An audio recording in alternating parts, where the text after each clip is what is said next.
تو رمضان میں قرآن پڑھنے کا ایک طریقہ یہ بھی ہے کہ تراویح میں قرآن سنیں،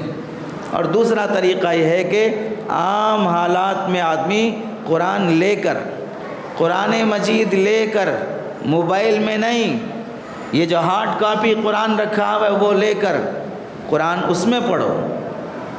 کوئی نورانیت نہیں ہوتی ہے موبائل میں دیکھ کر قرآن پڑھنے سے، اس کاغذ کے قرآن میں دیکھ کر پڑھنے سے جو نورانیت آتی ہے وہ نورانیت موبائل میں دیکھ کے پڑھنے سے نہیں آتی ہے۔ ثواب دونوں جگہ مل جائے گا، یہاں دیکھ کے پڑھو وہاں دیکھ کے پڑھو، دیکھے بغیر پڑھو، ثواب مل جائے گا، لیکن نورانیت حاصل نہیں ہوتی ہے موبائل میں دیکھ کے قرآن پڑھنے سے۔ اور بعض بے وقوف وہ بھی ہیں،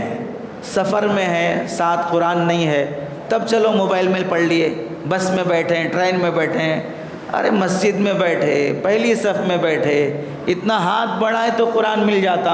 اٹھنا نہیں چاہتے ہیں، اتنا بھاری ہو گیا علاقہ، اٹھنا مشکل ہو گیا ہے، اب وہاں بیٹھے بیٹھے موبائل جیب سے نکال کے پڑھتے رہیں گے، کتنی شرم کی بات ہے۔ خالص جو قرآن مجید ہے، ہم دیکھیں اگر بیمار ہو گئے تو کیا کراتے؟ اسپیشلسٹ کے پاس جاتے ہیں، بھئی فلاں آدمی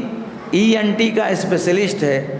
آنکھ کا، کان کا، ناک کا، اس کے پاس جا کے دکھائیں گے۔ حالانکہ جو جنرل میڈیسن ہے وہ بھی آنکھ ناک کان کا علاج کر سکتا ہے، لیکن لوگ اسی کے پاس جائیں گے کیونکہ صحیح علاج ہوگا۔ ایسے ہی قرآن موبائل یہ جنرل ہے، اس میں موبائل بھی ہے، کالنگ بھی ہے، واٹس ایپ بھی ہے، یہ جنرل میڈیسن کی طرح ہے، سب چیزیں مل جائیں گی، لیکن وہ قرآن جو ہارڈ کاپی میں ہے وہ اسپیشلسٹ ہے، صرف اور صرف قرآن ہی ہے وہ، اس سے جو نورانیت ملتی ہے، اس سے جو کمال آتا ہے، وہ